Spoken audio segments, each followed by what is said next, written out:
ila hadratin Nabi Mustafa Muhammadin sallallahu alaihi wasallam wa ala alihi azwajihi wa dzurriyyatihi wa ahli baiti ajmain syawalil lailahum al-fatihah.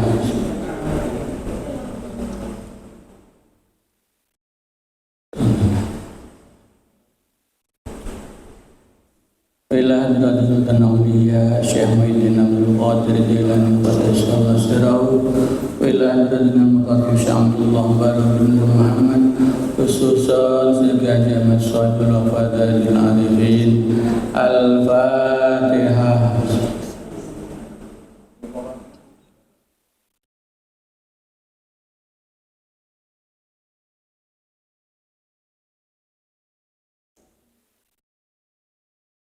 Khususan ila mu'allifi hadzal kitab Syekh Ahmad Shahibul Wafadil Arifin bi barakatihi wa karamatihi nafa'ana Allah bi umurihi. Al-Fatihah.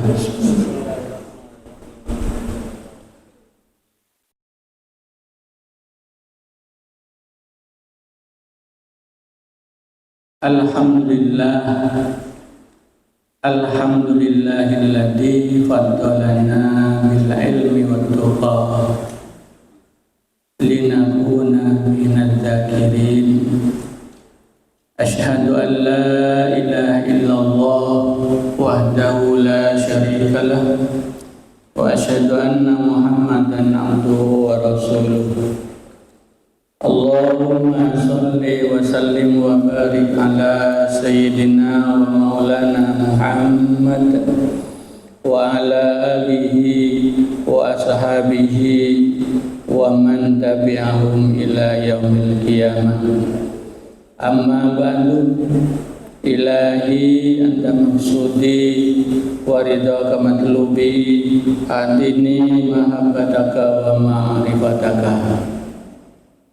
Hadratal muhtaramin, para alim, para ulama, sesepuh bin sepuh yang kami muliakan, seluruh jajaran pengurus LDDKN Ponpes Suryalaya Korwil Jawa Timur dan perwakilan Mojokerto, hadirin ikhwan akhwat rahimakumullah.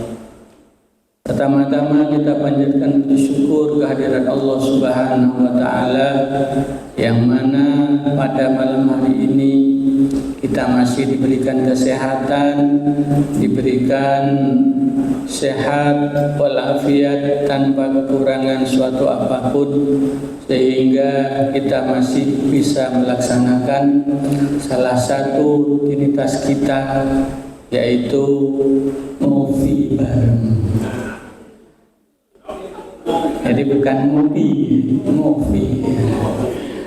itu insya Allah kata Mas Kun ngobrol sufi. Mudah-mudahan rangkaian acara demi acara yang kita laksanakan khususnya di malam hari ini senantiasa mendapat barokah ridho daripada Allah Subhanahu wa taala.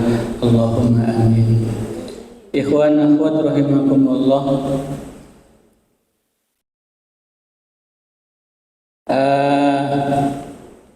Malam ini kita akan memulai dengan sebuah buku yang dikarya atau yang dikarang oleh guru agung kita Hadratus Syekh Ahmad Shahibul Wafadil Arifin. Buku ini sudah tentu kita sering mendengar namanya. Namanya kitabnya adalah Miftahus Sudur, dan insya Allah mungkin para ikhwan akhwat sudah banyak membacanya, terutama dalam terjemahan yaitu dalam bentuk bahasa Indonesia. Tetapi dalam kali ini kita tentunya ingin nyala barokah dari apa yang beliau susun di dalam kitab ini. Karena beliau pun ketika mengawali menyusun kitab ini, ternyata beliau juga menggunakan kata tabarukan. Setelah kata Miftahus Sudur sebagai judulnya, di situ ditambah dengan kalimat litabarruki fi tariqir rabbil ghafur. Jadi dalam rangka tabarrukan. Dalam apa? Fi tariqir rabbil ghafur, yaitu di dalam jalan Tuhan yang Maha Pengampun. Artinya beliau mengarang atau menyusun buku ini juga sebagai bentuk tabarukan kepada Allah Subhanahu wa Ta'ala. Makanya setiap ada kegiatan atau halaqah, yaitu yang distilahkan dengan mengkaji kitab Miftahus Sudur ini, pasti akan distilahkan dengan tabaruk kitab Miftahus Sudur. Guru pun bertabaruk, maka kita yang akan mengkaji atau membahas bersama-sama tentunya juga dalam rangka ngalah barokah kepada beliau.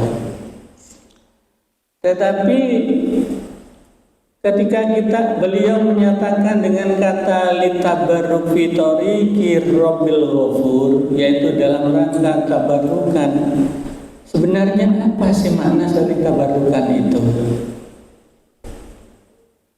Di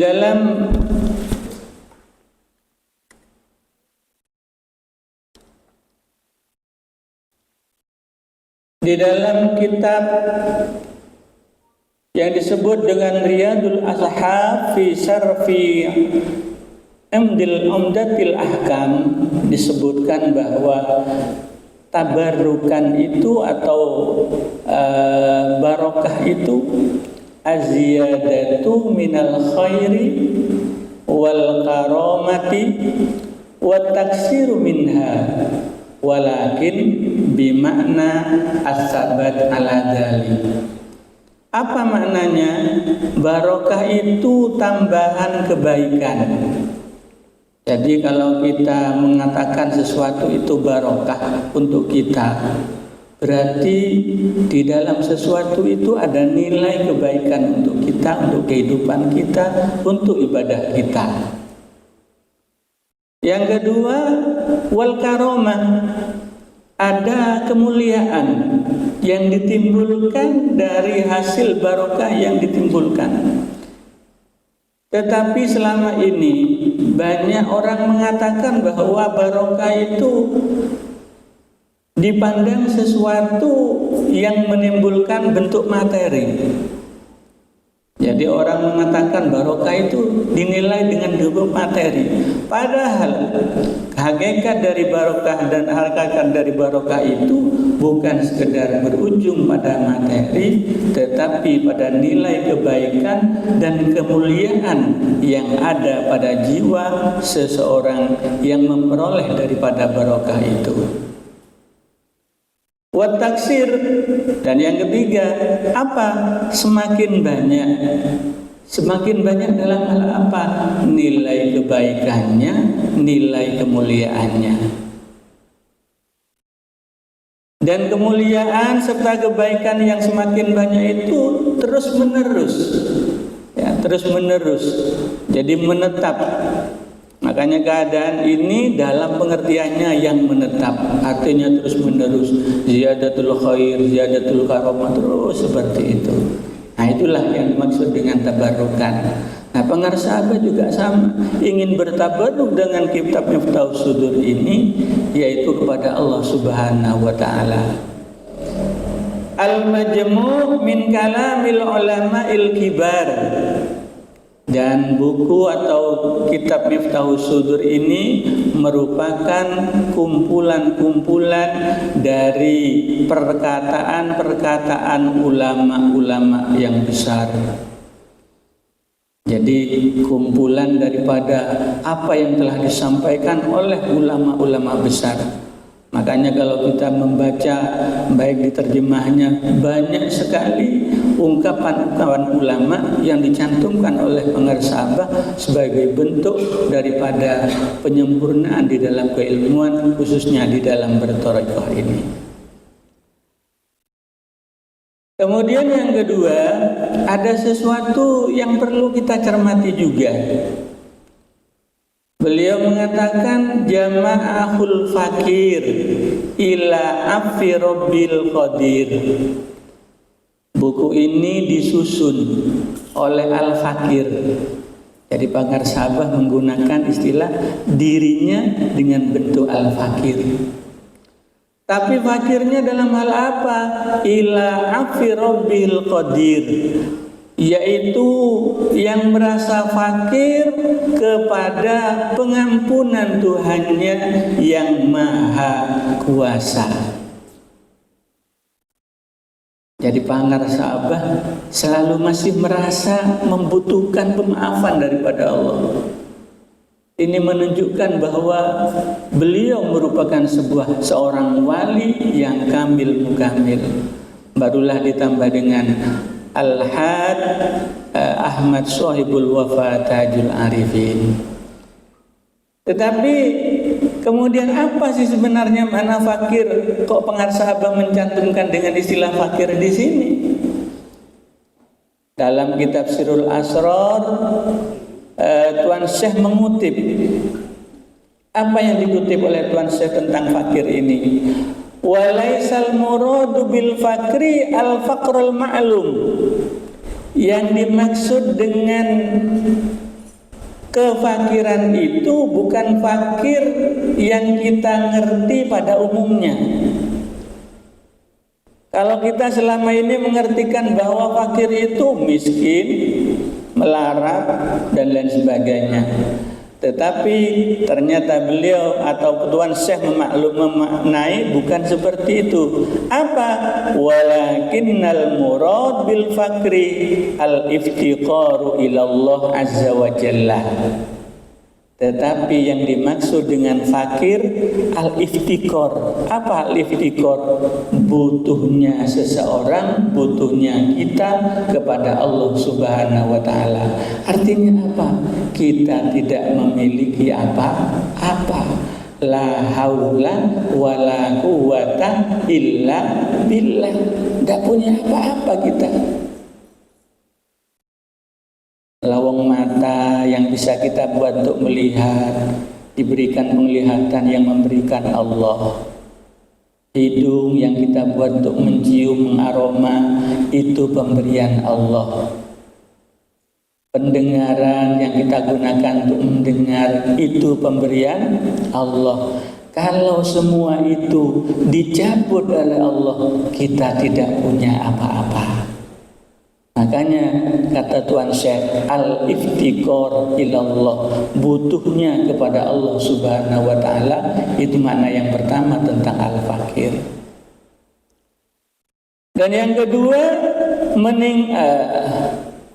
watarku ma siwahu, dan meninggalkan segala sesuatu selain Allah. Minat tana'umat ad-dunyawiyah wal ukhrawiyah, dari kenikmatan-kenikmatan dunia ataupun kenikmatan-kenikmatan akhirat. Artinya walaupun begitu banyak kenikmatan yang mengelilingi kita, itu tidak menjadikan kita lupa kepada Allah Subhanahu wa ta'ala. Tinggalkan. Kalau istilah yang ada di kolbu kita itu hanya Allah, sementara yang lain cukuplah di luar kolbu kita. Karena ketika kita masukkan ke dalam kolbu, berarti kolbu kita sedang bercampur dengan urusan dunia dan akhirat. Wal muradu minhu al-fana' fillah. Dilanjutkan lagi yang dimaksud dengan kefakiran itu al-fana' billah. Apa? Yaitu merasa lenyap, merasa kekal bersama Allah Subhanahu wa ta'ala. Sehingga apa? Begitu saking menganggap bahwa dirinya itu sudah tidak memiliki apa-apa, semuanya adalah pemberian daripada Allah Subhanahu wa ta'ala, maka kama la yabqa fi nafsihi li nafsihi sayun. Tidak tersisa sedikit pun di dalamnya dirinya. Nah, untuk kepentingan dirinya Jadi menganggap dengan bapa kepada Allah Subhanahu wa taala itu tidak ada sedikit pun di dalam diri kita ini bahwa kita memilih atau untuk kepentingan diri kita sendiri. Tetapi semuanya sudah tenggelam lenyap bersama Allah Subhanahu wa taala. Nah, inilah yang dimaksud dengan al-fakir. Wala yasa fi qalbihi, dan tidak ada ruang sedikit pun di dalam hatinya siwallah tabaraka ta'ala, yaitu selain Allah Subhanahu wa ta'ala. Jadi makna fakir tidak seperti yang kita bayangkan. Jadi bukan ketika ada orang mengatakan dengan al-fakir kemudian dia dianggap melarat, dia dianggap miskin. Tidak, tapi betul-betul menunjukkan nilai sebuah kewalian yang tinggi dalam pandangan Allah Subhanahu wa taala. Ikhwan akhwat rahimakumullah. Kemudian dari judul yang kita lihat tadi ada Miftahus Sudur. Judulnya adalah Miftahus Sudur. Miftahun itu kunci, sedangkan sudur itu dada. Tetapi sebenarnya sudur itu merupakan bentuk jamak. Jamak itu berarti tidak hanya satu dada, tetapi banyak. Sehingga kalau hanya satu dada itu artinya sodrun. Kemudian dibentuk menjadi jamak sehingga jadilah sudur, artinya dada-dada. Artinya banyak dada yang ada di dalam dada kita. Tetapi kemudian ketika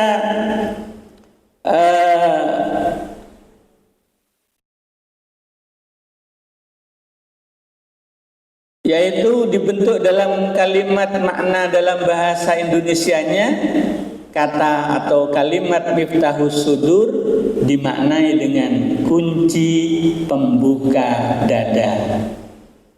Ya, tapi dadanya hanya disebut satu. Ya, disebut satu. Artinya apa? Bahwa nanti buku ini akan menjadi sesuatu yang bisa membuka sesuatu yang ada di dalam diri kita yang mungkin selama ini terkunci, tergembok. Apa yang menyebabkan kita ini terkunci dan tergembok? Karena banyaknya nilai-nilai atau hal-hal yang masih mengotori hati kita. Sehingga dengan kita membahas atau bertabaruk kitab Miftahus Sudur ini, Pangarsa Abah menginginkan bahwa apa yang ada di dalam hati kita itu nantinya akan mampu kita buka, akan mampu kita tembus, akan mampu kita temukan sesuatu yang sangat berarti di dalam diri kita itu. Apa? Berarti ketika kita mengunci sesuatu itu pasti di dalam sesuatu itu ada sesuatu yang sangat berharga. Contohnya kalau kita mengunci rumah, pasti di dalam rumah itu ada sesuatu yang berharga yang kita tidak ingin hilang. Pasti. Kita berangkat, kita keluar rumah, pasti kita kunci dulu. Artinya apa? Karena ada sesuatu yang berharga di dalam rumah itu. Begitu pula ketika kita mengunci berangkas, pasti di dalam berangkas itu ada sesuatu yang berharga. Ada sesuatu yang tersimpan di dalamnya yang nilainya mungkin sangat mahal. Maka begitupun ketika kita menemukan kitab Miftahus Sudur ini, maka dengan miftah kunci yang sudah atau yang ada itu nanti akan mampu membelah dada kita, membelah apa yang ada di dalam diri kita sehingga mampu menjadikan diri kita wusul kepada Allah Subhanahu wa taala. Ikhwan akhwat rahimakumullah. Sebenarnya tetapi dengan catatan Apa catatannya? Untuk membuka dada ini harus ada kuncinya, dan kuncinya itu adalah talqinud dzikri.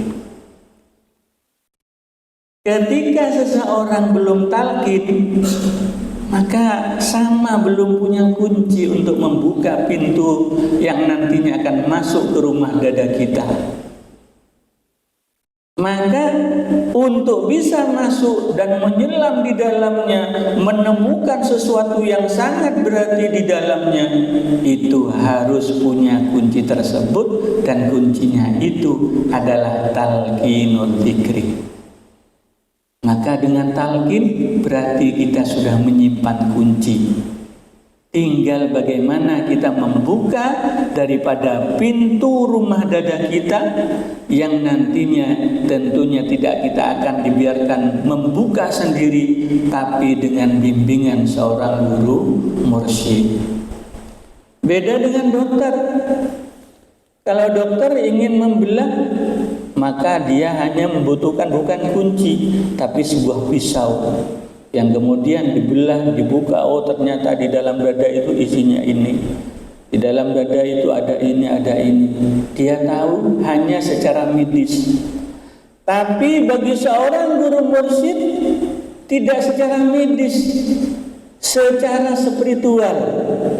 Sehingga dengan proses pentalqinan zikir yang nantinya akan dibawa ke spiritual kerohanian kita, maka disitulah seorang murid akan menjumpai banyak hal apa yang ada di dalam dada itu.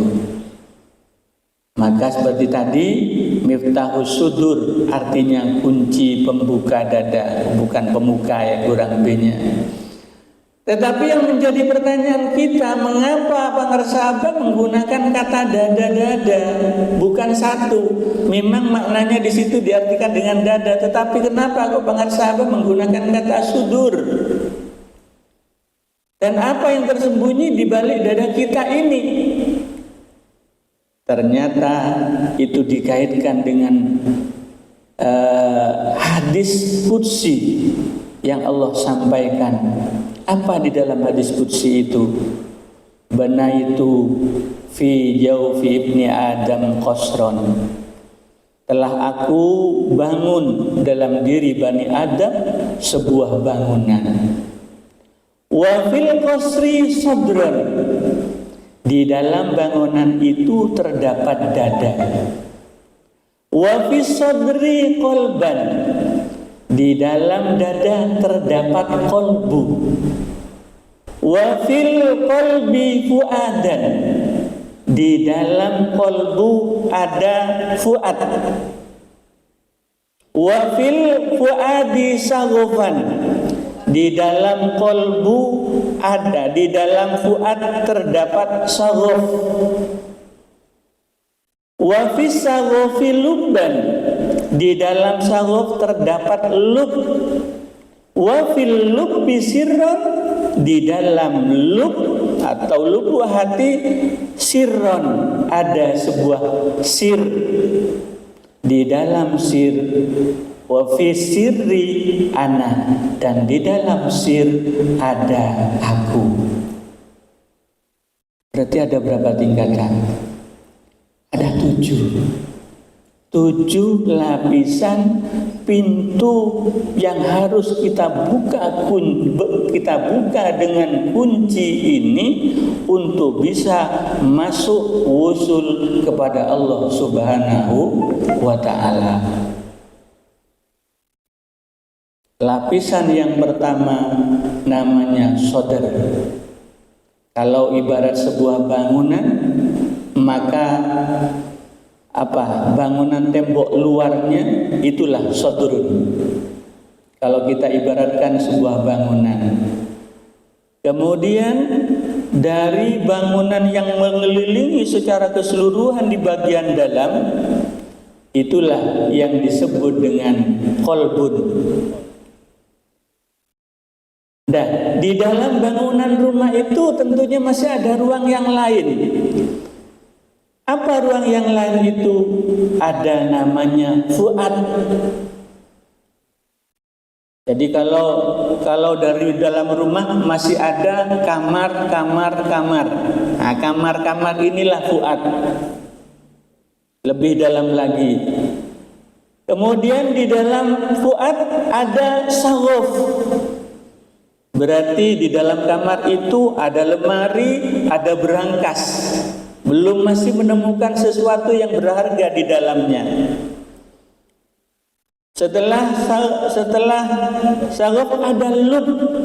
Berarti di dalam berangkas itu masih ada kotak kecil lagi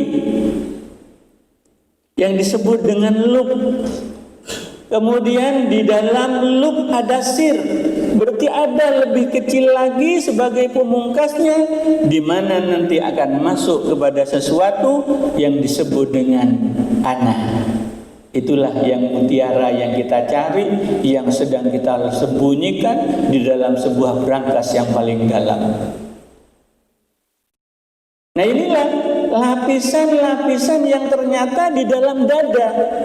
Makanya kenapa pengarsa Abang tidak walaupun mengartikan dengan hanya satu dada, tetapi menggunakan bentuknya sudur, miftahus sudur, kunci pembuka lapisan dada.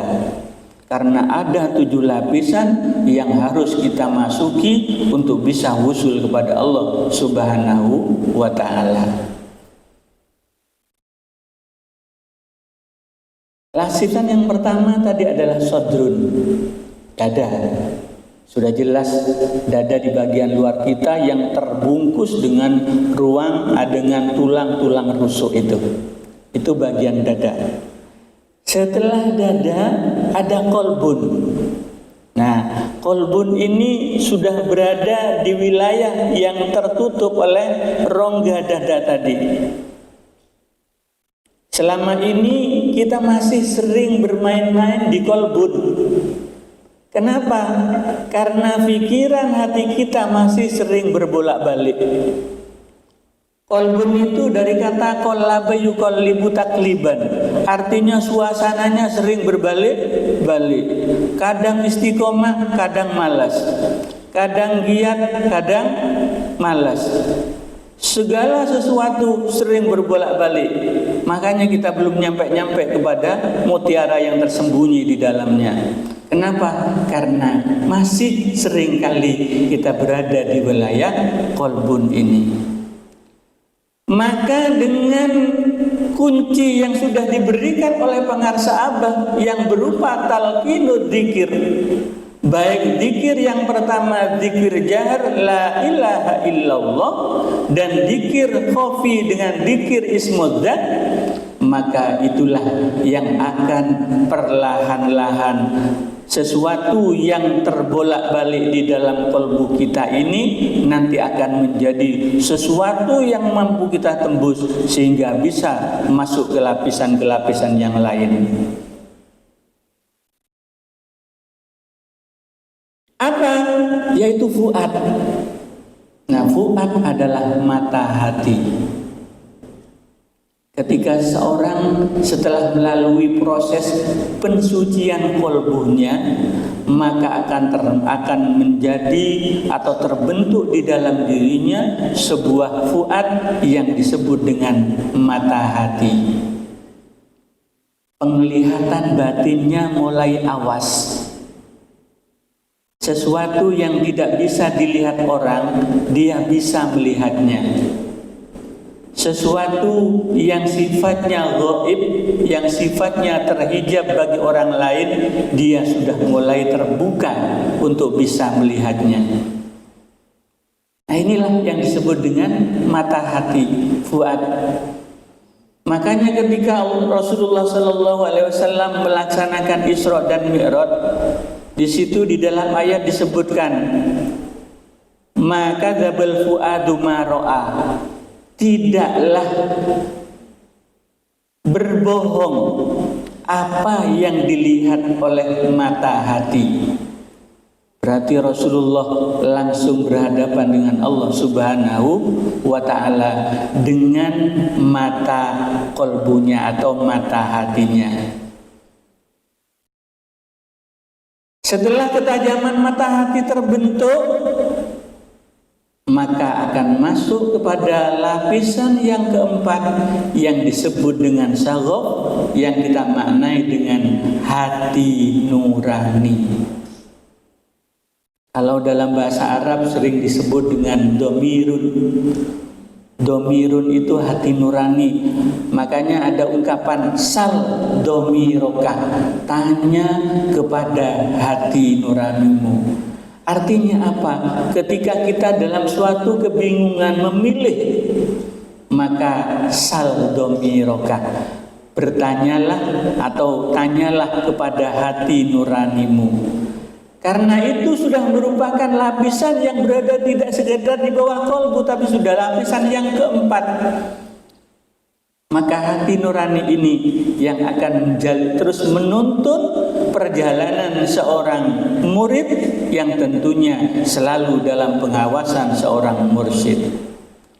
Setelah melalui tahapan yang keempat, yaitu saghaf hati nurani, maka dia akan masuk kepada yang kelima yang disebut dengan lubun, yang kemudian dimaknai dengan lubuk hati. Berarti mata hati, hati nurani, lubuk hati. Berarti lebih dalam lagi tingkatan yang kelima dari lapisan hati itu.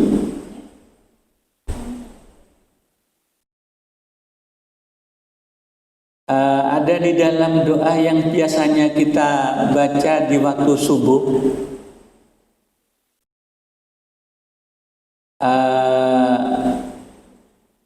Apa kalimatnya itu ya? Yang sering kita baca ketika selesai pada sholat subuh setelah bersamaan dengan dia di tengah-tengah bacaan Allahumma sohan itu dan seterusnya. Minal kidbi, ada kalimat minal kidbi, maaf saya lupa ya, kalau biasanya dibaca setelah subuh pasti ingat, tapi dalam kondisi seperti ini kadang lupa. Nah itu ada artinya apa? Ada lubuk hati, jangan sampai menimbulkan kebohongan ya. Jadi itu yang disebut dengan lubuk hati yang paling dalam. Setelah lub, maka akan masuk ke namanya sir. Sirrun secara makna memang adalah rahasia, tetapi rahasia yang dimaksud adalah rahasia rasa yang ada di dalam kolbu yang paling dalam di dalam diri kita. Bagaimana ketika seseorang sudah masuk di dalam sir ini, maka akan banyak rasa yang gampang menjadikan dia ketika melakukan suatu dosa, maka dia akan segera meneteskan air mata. Walaupun dosa itu sebenarnya bukan sesuatu yang besar, tapi walaupun sesuatu yang kecil, dia akan meneteskan air mata. Ketika sedikit bersalah, dia akan meneteskan air mata. Ada sesuatu yang terasa dia tidak mampu menanggungnya di dalam hati.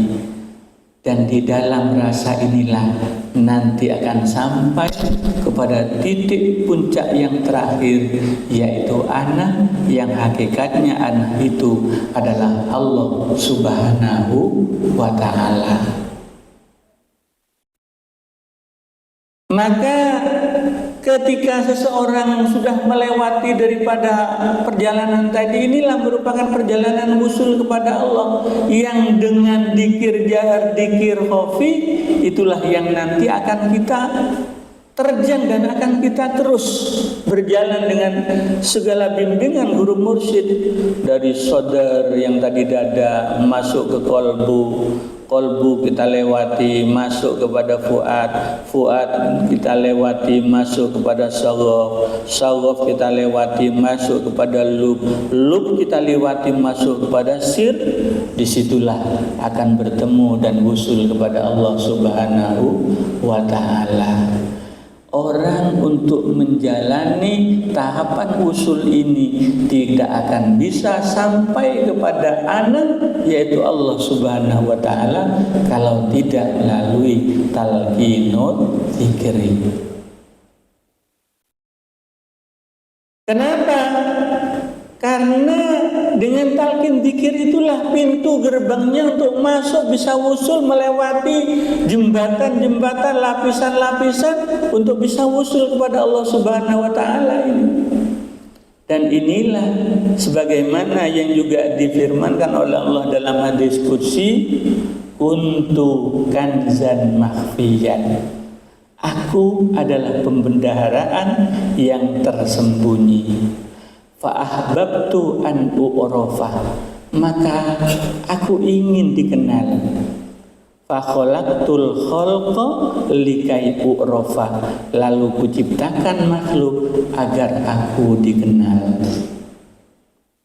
Maka Allah Subhanahu wa taala menciptakan kita ini dalam rangka tujuannya agar Allah itu dikenal. Tetapi untuk mengenalnya lebih-lebih secara mendalam sebagai sebuah perbendaharaan mutiara yang tersimpan di dalam sebuah tempat yang sangat dalam, maka itu harus prosesnya untuk bisa kita capai tidak ada lain dengan kalimat la ilaha illallah. Ketika kita zikir pasti akan masuk ke dalam lapisan-lapisan ini sehingga akan kita bisa menyatu dengan Allah ketika zikir kita sudah betul-betul menjadi sebuah zikir yang abadi di dalam qalbu. Ingatan kita hanya kepada Allah, rasa kita hanya kepada Allah, segala sesuatu yang kita menjadi kelak besar itu semuanya kita haturkan kepada Allah Subhanahu wa taala. Dan itulah yang memang menjadi penciptaan manusia. Apa?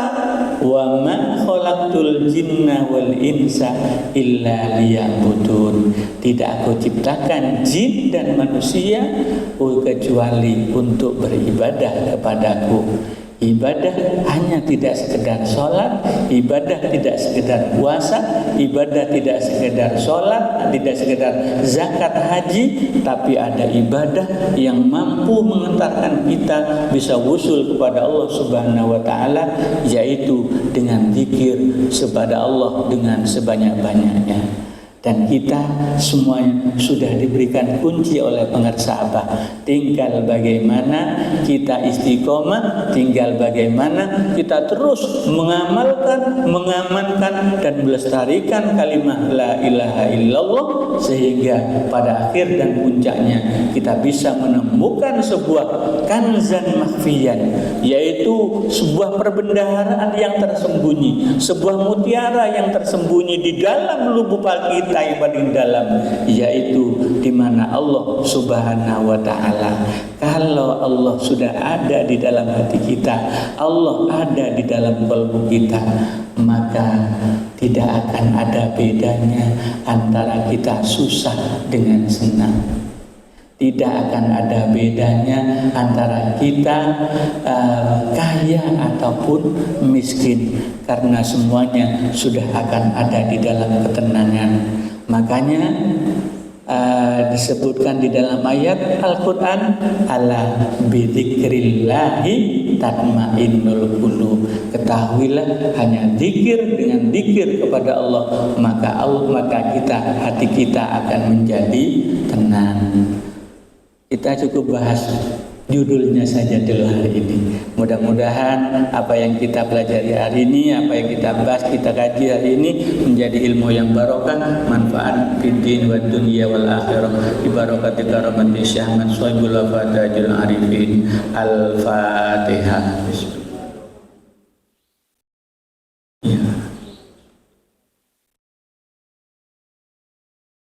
Assalamualaikum warahmatullahi wabarakatuh.